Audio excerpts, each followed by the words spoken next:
الحمد لله رب العالمين والصلاة والسلام على خاتم الأنبياء والمرسلين وعلى آله وأصحابه أجمعين ومن تبعهم بإحسان إلى يوم الدين. اما بعد، په پرونی درس کې تاسو ته دا وضاحت شو د اسلام تاریخ مختصر غونډه کې تاسو ته بیان شو. یورپ چې څونه ترقی کړې ده نو د اسلام نه زده کړې ده، کاغه ساينسي مضامین دي، کده فلکیات سره تعلق ساتي، کده طب سره تعلق ساتي، څومره دغه چې دي د دوی دا نن د جدید دور چې کوم دا ژوند دی نو د اسلام نه زده کړې دي. دا تاسو ته مکمل پرون څو ناسه مختصر وضاحت شو. نن به تاسو ته منګه د مغربي اصطلاحاتو کوم چې تعریفات دي د هیومنزم په باره کې به تاسو ته وضاحت کوو چې دا بنیاد دی. هیومنزم، سوشلیزم، نشنلیزم، لیبرلیزم دا څونه اصطلاحات چې دي نو دا پیدا شوي د چا نه دي، نو دا اصطلاحات دا زمونږ نه دي. ګوره څنګه چې دا منطق دا اصطلاحات دا د چا دي؟ دا د یونان فلسفه ده که نه؟ فلسفه د چا ده؟ د یونان ده چې قبل مسیح تیر شوي دي. دا اصطلاحات هم دا د عیسایانو دي، دا د تحریف شوي عیسایت نه دا ماخوذ دي. دا او دا د دوی چې کوم دا انجیل دی نو دا هغه مقدس انجیل نه دی کوم چې په حضرت عیسی علیه السلام باندې نازل شوی و. دې کې د قرون وسطا پورې په مغرب باندې د کلیسا غلبه وه او په دې کې ټول اختیارات د پوپ او پادری په لاس کې. پوپ چاته ویل کېږي؟ پادری دا د دوی مذهبي پیشوا ته ویل کېږي، لکه زمونږ چې علماء کرام دي دوی ورته پوپ او پادری وایي. د جدید مغربي فلسفي بنیاد څه شی دی؟ مهمه خبره دا ده، دی خو د اسلام د دغه نه مخکې د اسلام سره چې کله د دوی اول تقابل شو نو هغه د جنگ په میدان کې تاسو ته پرون وضاحت شو، نو دوی کې ما هغه شعور، هغه انسانیت، هغه دغه پکې پیدا شوه. نو دوی تحریکونه شروع کړو، لکه مارټن لوتر دا په 15مه صدۍ کې تیر شوی دی. نو د یو تحریک شروع کړو، تحریک ازادي په نوم باندې یا تحریک اصلاح په نوم باندې، چې د بایبل تشریح هر سړی کولی شي. دغه ځینه د دوی هغه ابتدایت د ترقی وشو، دغه فلسفې د دې نه پیدا شي. په دې کې بیا بنیادی فلسفه هغه د هیومنزم ده. د هیومنزم څه ته وایي؟ د هغې او دا کوم ځای نه پیدا شوې ده؟ دا د دغه وخت نه پیدا شوې ده. نو د جدید مغربي فلسفې اساس او بنیاد دا تصور د هیومنزم دی. دا څومره جدید فلسفي افکار او نظریات او اصطلاحات چې ایجاد شوي دي د دې نه وروسته دغه د هیومنزم دا تصور دی. نو تاسو په نورو الفاظو کې د هیومنزم ته تاسو د مغربي تصور او فکر بنیاد هم ویلی شئ. یورپی فلاسفه وایي دوی څه وایي؟ اصل انسان دا په 18مه صدۍ کې پیدا شوی دی. څو؟ په 18مه صدۍ کې پیدا شوی دی. د ده نه مخکې خو انسان چې دا د بل پابندو، لکه د 18مې صدۍ پورې مذهب غالب و. د 15مې صدۍ پورې مذهب څو دا غالب په دنیا باندې، که هغه مذهب باطله او که سماوي او که غیر سماوي. لکه د یونان کم چې ګوره فلاسفه و هغوی مذهب منو. سقراط ته زهر ورکړي، ولې یې ورکړي؟ سقراط په باره کې د هغه وخت چې کوم هغه د هغوی هغه علما او هغوی راجمع شو چې باید دا زموږ خدایان نه مني. د هغوی د یونان ما په دې بل کتاب کې د هغې د بوتانو نومونه هم ذکر کړي دي چې لسته د هغوی معبودان ګڼل چې هغوی عبادت به کولو. سقراط په هغه وخت کې دا د ساینس او دا د فلسفې دا نظریه پیش کړې وه. نو کله چې په هغه حکومت خبر شو نو هغه له څه ورکړه؟ پانسي ورکړه، زار ورکړه، ختم شوی. تاسو ته پته د فلسفې په کتابونو کې تاسو ویلی دي. نو مذهب همیشه څه غالب وکړو. بعضې خلکو هغوی به د نور عبادت کولو، آتش پرست، بعضې خلکو به د ستورو د سیارو عبادت کولو، بعضې به د بوتانو عبادت کولو. مذهب مطلب د مذهب پورې دی. زمونږ خبره چې دلته کېږي په دې د ردالالحاد په دا کې به موږ مطلق مذهب باندې خبره کوو. یو خوا مطلق مذاهب دي چې سامره دي، که هغه سماوي دي که غیر سماوي دي. یو دی خوا نظریه د هیومنزم ده، انسانیت پرستی. د څه وایي؟ دا فلسفه دا خبره به تاسو اورېدلې وي، انسانیت د ټولو نه لوی مذهب دی. دا اورېدلې تاسو کوم نه دی اورېدلې؟ دا په سوشل میډیا چې دا کمې خبرې تاسو اورئ چې انسانیت د ټولو نه لوی مذهب دی، دا د هیومنزم د فلسفې په بنیاد دا خبره کوي. نو دغه شانته کې هیومنزم چې کله تاسو مطالعه وکئ نو دوی د هیومنزم د فلسفې نه تاسو ته دا خبره معلومیږي چې دا انسان دا د رب په ځای باندې ودروي. دغه شانته کې د هیومنزم چې کله بیا تاسو مطالعه وکړئ نو دا د ټولو مذاهب په څه شی دی؟ په مقابل کې دا یو مذهب جوړ شوی دی. او دغه شانته کې دریم نمبر پکې دا هم ده فرض مثال چې د هیومنزم په فلسفه کې د انسان د فرستش د انسان د عبادت هغه طریقه نه ده کوم چې په مذاهبو کې ده دغه شانته کې بیا په دې کې دا شروع د کوم وخت نه شوې ده نو عهد قدیم څه ته وایي عهد قدیم هغه زمانه ده کومه چې قبل د تاریخ نه شروع شوې ده عهد قدیم دغه نه مخکې قدیم قبل تاریخ نه شروع شوی یعنی قبل مسیح نه چې مخکې کومه زمانه ده قبل مسیح نه چې مخکې کومه زمانه ده دا د کم وخته پورې ده دا د 15مې صدۍ پورې ده سو د 15مه صدۍ پورې دی وخته پورې مذهب غالب بیا د 15مې صدۍ نه والا تر د 18مې صدۍ پورې دا دویم دغه دی دې ته نشات ثانیه ویل کېږي په دې وخت کې د 15مې صدۍ خپلته چې مارټن لوتر تحریک اصلاح په نوم باندې کله تحریک شروع کو دي سره نور ناس فلسفه خو صرف دا یو موږ ذکر کو نور به تاسو کتابونو کې ګورئ نور هم ذکر شوی دي په دې وخت کې ډیرو خلکو کار وکړو نو هغه خلک د مذهب نه واړول چې د مذهب نه واړول نو دلته دوی ته نو دغه وخت کې د دوی د 15مې صدۍ نه ابتدا وشوه او د 18مې صدۍ پورې دا د وسط زمانه ویل کېږي نشات ثانیه چې ورته ویل کېږي د 18مې صدۍ نه والا تر د 2000 پورې دې ته عهد جدید وایي دی کې په دې زمانه کې د 18مې صدۍ د 15مې نه والا تر د 18مې پورې دا وسط کې شو او د 18مې نه والا تر د 2000 پورې دا ټولې چې څونه یورپي فلسفې دي دا ټولې په دې وخت کې پیدا شوې دا هغه تاریخ شو د 2000 سره څه وشوه 2000 نه وروسته یو بل نظریه پیش شوه اوس دې ته وایي د پوسټ ماډرنیزم زمانه پوسټ ماډرنیزم دی څه وایي د دوی اوس دا نظریه ده چې بای مذهب هم یو نظریه لري که نه مذهب هم یو نظریه لري یو فکر لري سوچ لري که هغه هر یو مذهب دی او دا چې څونه فلسفي دي که د سیکولرزم فلسفه ده که د سوشلیزم فلسفه ده که د مارکسیزم فلسفه ده که د کیپیټالیزم فلسفه ده که د لیبرلیزم چې څونه فلسفي دي دا ټول هم یو نظریه لري نو دا ټول باطل دي څنګه چې مذهب د یو باطل دی ته دا نظریه مو باطل دي پوسټ ماډرنیزم د 2000 نه وروسته چې کومه نظریه پیش شوې ده دی وی انسان اختیارمند دی یار بس چې څه دی خوښه یې هغه کوه خپل خواهشات پوره کوه نه مذهب شته او نه کومه فلسفه شته چې ته ویله بعضې خلک وایي زه سیکولر مسلمان یم بعضې خلک وایي زه د سیکولر نظریه لرم بعضې خلک د سوشلیزم نظریه لري بعضې د کمیونیزم نظریه لري لینن چې په 1917 کې په روس کې کومه نظریه د کمیونیزم فلسفه هلته لاګو کړه په ټول مذاهب ختم کړه هر څه ختم کړه هغه یې وایي ګوره هغوی هم نظریه لري که نه د کمیونیزم دا نظریه ده دا کارلر مارکس شروع کړې ده کارلر مارکس په 1800 کې تیر شوی دی دا نظریه پیش کړه چې بای دا خلک خو یار دا مالدار ورځ په ورځ مالداره کېږي غریبانان ورځ په ورځ غریبه کېږي راشي دا ملکیت دا اجتماعي څیزونه به ټول د حکومت په لاس کې وي هر یو انسان به د خپل اندازې مطابق خوراک کاکي او خپل کار به کوي دا نظریه لاګو کړه چا لیلن په روس کې خو لیکن هغه نظریه دونه طبیعي کړه چې اوس هغوی هغه نظریه ختمه کړه اوس چې کوم د روس حالات د هغې دا نظریه باندې پښیمانه دي نسل یې ختم کړو څه شی خاندان ختم هغې ویلې بس وروره ښځې او سړي دي چې څه کوي هغه دی کوي خپل ژوند دی تېروي بس یو نظریه هم نشته نو دا ټولې نظریې چې څونه راغلي دي که د ماډرنیزم دغه نظریه ده که د پوسټ ماډرنیزم نظریه ده که دا چې کومې د هیومنیزم نظریې دي نو دا څونه نظریې چې دا ټول په باطله باندې پدې دي دوی وایي د سره دوی صرف د انسان د دنیا په باره کې سوچ کوي چې بس دا یو انسان د خاورې نه پیدا کېږي او بس فرض مثال او همدلته نه همدې کې فنا کېږي او نه آخرت شته او نه حساب شته او نه کتاب شته نو دا هغه د دوی د عهد دغه دی د 2000 پورې د 2000 نه وروسته چې دا کومه دغه ده د هیومنیزم یو څو نکات تاسو ته ذکر کوو زموږ د درس به دا دغه شي دا کوم اولی تاریخ بیان شو او دا نکات چې دي دا یو امریکي فلسفي دی کارلس لیمنټ په نوم باندې یو کس تېر شوی دی د یو کتاب لیکلی دی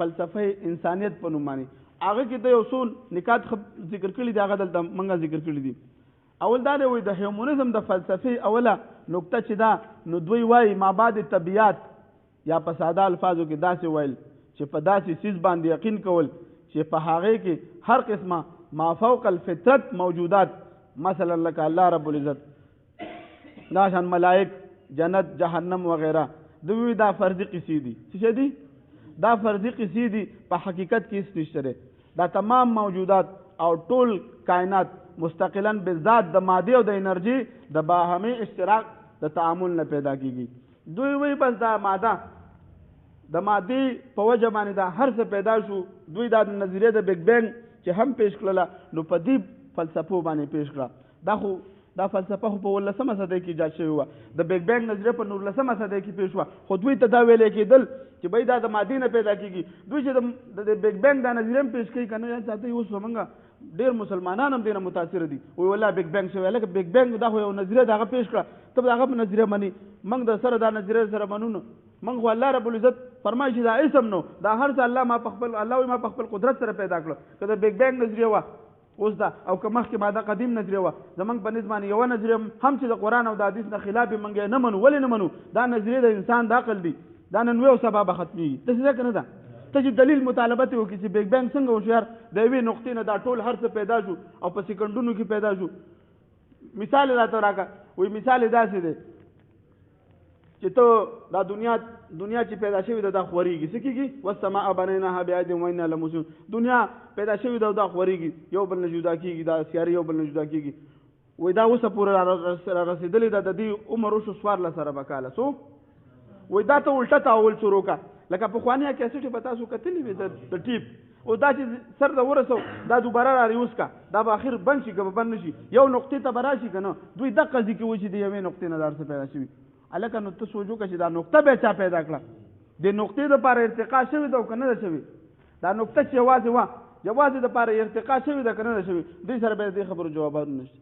نو دوی دا وایي د هیومنزم د فلسفې په بنیاد باندې اوس دا نورو فلسفې دوی را پیدا کړلې. نو دوی وایي چې دا موجودات چې څونه پر زمین مافوق الفطرت څیزونه دا هېڅ هم نشته دی. دوی وایي دا انسان بس د مادې نه پیدا کېږي، د مادې انرژي نه، او بس هغې سره خود به خوده پیدا کېږي او ختمېږي. دویمه نقطه چې ده، دوی وایي د هیومنزم انحصار او مدار دا په څه شي دی؟ لکه ګوره دوی صرف په عقل پسې یو ساینسي علوم باندې دي. د هیومنزم انحصار دا او مدار دا په ساینسي علوم او قوانینو باندې دی. د هیومنزم مطابق انسان په دې مادي کائناتو کې اوسېږي. دوی وایي انسان د یو خاص ارتقا د وجې نه جوړ شوی دی. لکه دا مثال موږ ذکر کو پرځ مثال، دوی وایي لکه روح ته دوی د روح په باره کې د دوی دا نظریه ده چې روح ځان له وجود نه لري. دوی خو مشاهده کوي که نه؟ موږ ورته وایو مفتی شبیر احمد عثماني رحمهم الله ورته دې کتاب کې موږ ذکر کړي دي، بهترین جوابات ورکړي د روح په باره کې. هغه وایي بای دا دنیا یو ماشین دی، د یو غټ ماشین مثال دی. دا لپټاپ یو ماشین دی که نه دی؟ دې له د کرنټ ضرورت شته او که نشته؟ شته ورته چې دې د بجلي ته کرنټ ورنه کړي دا به د سره کار نه کوي. دغه شان ته کې چې دا کرنټ دا یو چې پر مثال بیا په اعتراضات هم شوي دي، ساینس په لحاظ سره په دوی باندې اعتراضات هم شوي دي چې تاسو بیا وایي چې یاره د انسان ژوند په څه سره شروع کېږي؟ زړه او دماغ سره شروع کېږي. دوی وایي ساینس ورته زمونږ علما ورته جوابونه ورکړي دي چې بای پهله د رحم کې د مور په ماده کې پهله څه جوړېږي؟ د انسان زړه جوړېږي. ګوره زړه موجود دی او روح دغه ژوند نشته. دا ولې؟ روح کله اچولی کېږي؟ 4 میاشتې 10 ورځې پس. 4 میاشتې 10 ورځې پس په ده کې روح اچولی کېږي. د ده نه مخکې د انسان ټول جسم جوړ دی، دماغ هم جوړ دی، زړه هم جوړ دی، هر څه جوړ دی، روح نشته دی. دا امر من امر ربي، دا زما نبی علیہ السلام فرمایي دا زما د الله یو امر دی، یو حکم دی، یو ځان له وجود لري چې هغه لطیف دی، باریک جسم دی. په دې کې ډېر ښایسته تفصیل کړی دی. زما په خبرو پوهېږئ؟ توجه هم ده. دوی وایي روح ځان له وجود نه لري. یو منټ. دوی وایي روح ځان له وجود نه لري. څه کوي؟ روح ځان له وجود نه لري. موږ ورته وایو روح یو ځان له وجود لري. موږ ته تپوس کوو چې دا کومه نظریه ده چې تاسو وایئ روح وجود نه لري؟ د انسان په جسم کې څه شی دي چې هغه سره دا جسم ته راننوځي او حیات شروع شي، ژوند شروع شي. دوی وایي زړه او دماغ دی. موږ وایو زړه او دماغ شته دی او دا روح نشته دی. موږ ورته وایو په 4مه میاشت څه جوړېږي؟ په 4مه میاشت د انسان په جسم کې دا ویښتو، دا سرمن او دا هډوکي دا جوړېږي. د ده نه مخکې زړه موجود دی. نو دغه مفتی شبیر احمد عثماني رحمهم الله له دا ټول جوابات مکمل تفصیل سره ورکړي دي په خپل تفسیر کې. د دې تفسیر عثماني کې به ورپسې هغه وګورئ. نو دوی وایي روح ځان له وجود نه لري. په ساینسي لحاظ، عقلي لحاظ سره هم روح یو وجود لري. نو دوی څه دي؟ د روح نه انکار کوي. ولې؟ د دوی د مطلب د دې خبرې دا دی د هیومنزم انحصار په ساینسي علوم باندې دی. دوی سره داسې یو دغه نشته دی، نقلي خبر ورسره نشته دی، او نه ورسره د وحي کم خبر سره، نه ورسره خبرې صادق سره. تا یو سوچ وکړو، د بل سوچ وکړو، هغه بل سوچ وکړو، یو بل بس دا ده ته وایي غلط دی او هغه ته وایي غلط دی. یو داسې یو معیار نشته دی، معیار انساني ذهن دی. نو په دې ذهن کې دې عقل کې خو دنیاوي خبرې راتلی شي، باري خبرې ما فوق الفطرت ما ورای عقل خبرې خو په دې عقل کې نه راځي. دغه شانته کې درېمه نقطه چې دا دوی وایي د انسان د مسایلو حل څه شی دی، وایي دا په انساني عقل او ساینسي طریقه کار باندې دی. د سوهي یا د آسماني کتاب ضرورت دوی وایي نشته دی. یعنی په انسان باندې ایمان راوړلو ته هیومنزم وایي. دی څه وایي؟ انسان راوړلو باندې. نو خلاصه دا شو چې انسان به خپل مسایل په خپل باندې حل کوي او دا به د خپل عقل او د دماغ په ذریعه او د ساینسي قوانینو په ذریعه به دا حل کوي. دغه شانته کې څلورمه نقطه دا ده، څلورم هر قسمه نظریه چې ده لکه که تقدیر دی که ایمان بالقدر دی او څومره پر مثال چې نظریې دي وایي دوی دا هېڅ یوه نظریه نشته. انسان د خپل تقدیر او قسمت په خپله باندې دوی وایي خالق دی. یعنی د کوم شي عمل چې انسان مثبت ګڼي هغه مکمل انسان ته اختیار دی چې دا کوي. ته سوچ کې چې لکه دا کار زما دپاره ښه دی کوې، تا ته بیان ازادي ده. ته چې وروره چا پسې خبرې کې مقدسه هستي د سره شته دی نه، که پلار پسې سوی او که مور پسې سوی او که صدر پسې سوی او که بل چا پسې سوی. نو دې فلسفې په بنیاد چې دا کوم دا مرداران زموږ د اسلام توهین کوي دا د دې فلسفو په بنیاد کوي. هغه وایي ما ته اختیار دی. د فرانس صدر مخکې کال کې هغه یو کس یو څپېړه ووالو، تاسو به ویډیو کتلي یا به هم نه کتلي، من کتلې وه. یو مضبوطه څپېړې و، هغې نه چې تپوس وشي به زما اختیار زما خپله خوښه ده. بس ښه خبره ده چې ستا خپله خوښه ده چې چاله څپېړه ورکړې او که د یو نه مقدسه هستي شته او نه پکې تاسو کې مقدسات شته. تر دې دوی خو دومره لاندې لاړه چې دوی د ځناورو سره ودونه کوي، هلک د هلک سره واده کوي، جنۍ د جنۍ سره واده کوي، د سپو سره ودونه کوي. دا د انسان د عقل دا نتیجه ده. دوی څه وایي؟ دا انسان اختیارمند دی، دا څه چې خوښه وي هغه دې کوي. نو ته سوچ وکړه پر مثال چې ته په خپل عقل باندې او په دې فلسفو باندې ځې نو خو دغه ژوند به تېرې د انسانیت نه بلاندې ژوند تېرې. دغه شانته کې پنځمه نقطه چې دا دوی وایي د هیومنزم مطابق د تمامو اخلاقیاتو بنیاد وایي د مذهب په ځای دنیاوي اقدار دي. څه دي؟ د کوم په ذریعه چې د انسان زیات نه زیات څه وکړي؟ خوشحالۍ نه حاصلې کړي او ازادي او ترقي وکړي. د مذهب په ځای دنیاوي هر عمل به کولی شي کوم سره چې دې ته خوشحالي حاصلېږي، که هر یو عمل وي چې دې ته څه شي مادي ترقي حاصله شي. اگر که هغه څیز جایز وي او که ناجایز وي. لکه دوی کې بعضې دغه دي فلسفې دي لذت پرستی چې ورته وایي، خواهش پرستی، فیمنزم، دا ټولې فلسفې په دغه د هیومنزم بنیاد کې دي. دغه شانته کې د هیومنزم یا انسان پرستی خلاصه څه شی ده؟ نو انسان پرستی او داسې نظریه حیات ده چې د دې مطابق د عبادت او پرستش قابل صرف یوه هستی ده او هغه انسان په خپله دی. دلته وضاحت شوی دی. مطلب اول خبره دا ده، دوی وایي دوی دا انسان پر مثال ټیم برابر خو نه دی. ولې نشته دا نو نکات وګورئ که نه، لاندې وګورئ، دنه لاندې لاړ شئ تاسو.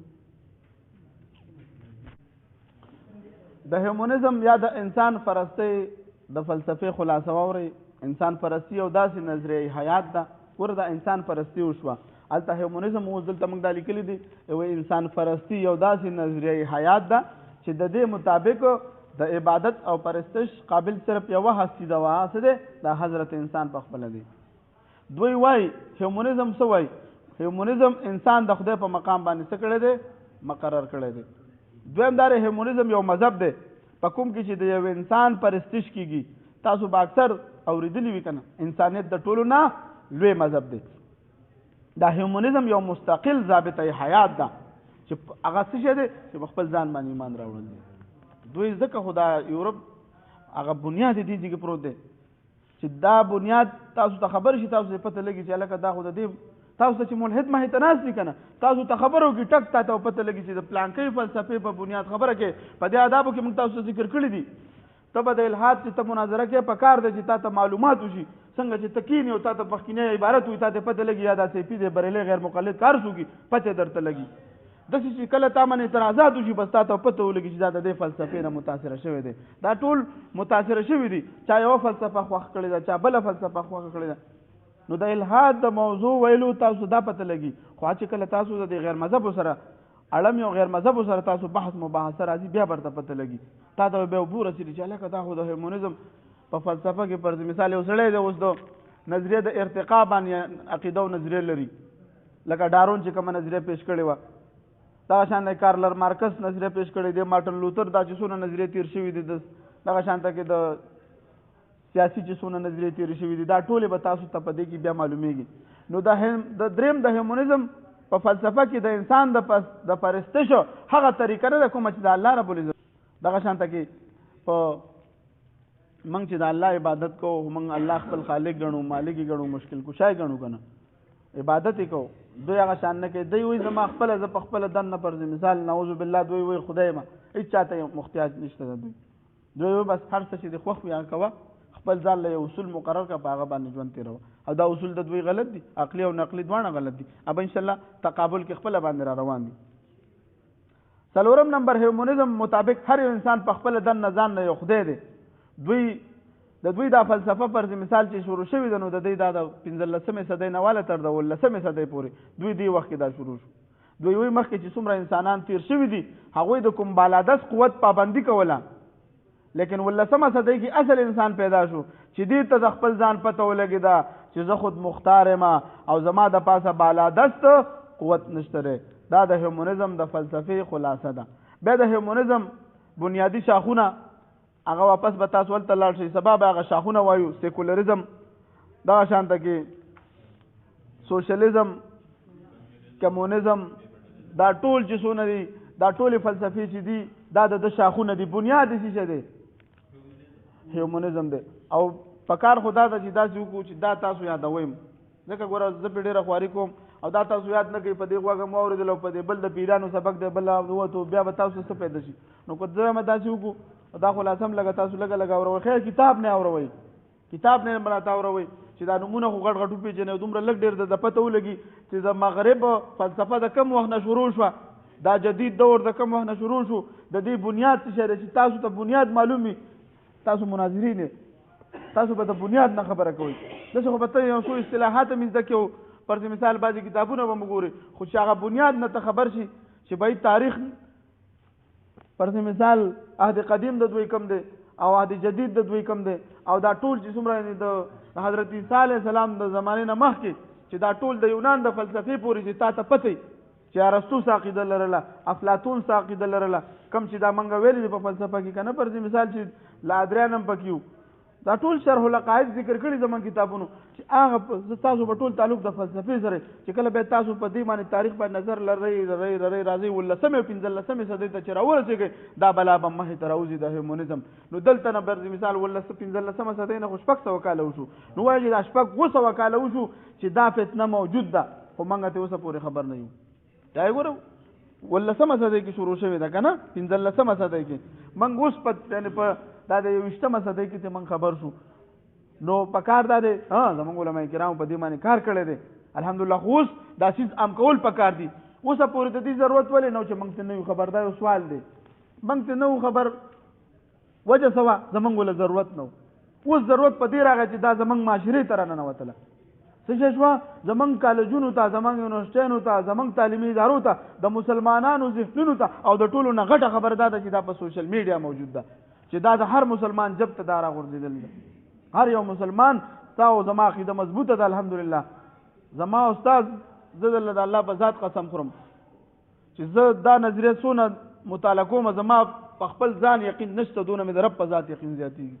یقینا درته وایم، یعنې قسم مې د الله په ذات درته وخوړو چې دونه مې فرض مثال ولې چې په عقلي دلایلو سره فرض مثال د ساینس تا خو موږ ته د علم یوه ذریعه ده چې موږ ته وښودله چې الله ګوره موجود دی، چې دونه طاقتور ذات دی، او چې الله دې بیا راټینګي. والله لا يعذب عذابه احد ولا يوثق وثاقه احد. الله دې سزا به درکړم والله چې ابلو چې موږ دا حدیث واورېدو قسم په خدای دا او وجود مې ذکر شو چې مقعده من النار ما بينه وبين ربه. اوف اوف اوف چې په دې مقعد کې د لداور بلیږي. او الله پاک هم دې وساتي. والله دا ګوره کې موږ مسلمانان الحمدلله مطلب مې دا دی زموږ عقیده موجود ده، نظریه مضبوطه ده، خو د دې نورو مسلمانانو به څه کېږي چې کم خلک د الله نه په شک کېږي. یو سړی دی مونځ نه کوي خو مسلمان دی، دا به بیا هم الله بخي. خو یو سړی چې وایي چې زه الله نعوذ بالله نه منم، اسلام نه منم، دا مسلمان پاتې شو. یو سړی چې دا نظریه لري چې فرض مثال که جنګ شي نو زه به د ابوجهل په سب کې پاسېږم او زه به د نبي علیه السلام په سب کې نه پاسېږم، دا مسلمان دی؟ نه، دا کافر دی. د دې اصلاح به څوک د دې اصلاح زما استاد ذمہواری ده دا د علماء کرامو د دې وخت د ضرورت دی مفتی صاحب محترم په دې تقریر کې لیکلم دي د دې کتاب چې بھائی دا نظام کوي مدارسو کې دا نظام کوي علماء کرام له پکار دي چې دې نظریه منځان پوي کی دا د هیومنزم فلسفه دا جديده فلسفه چې دا عزت کوي او دا خوره کوي او دا چې څونه تاسو خوروي یو ټکی باندې الله رب العزت تاسو د کلونو ثوابونه درکړي واخر دعوانا الحمدلله رب العالمین سبب دا بنیادی شاخونه ان شاء الله وایو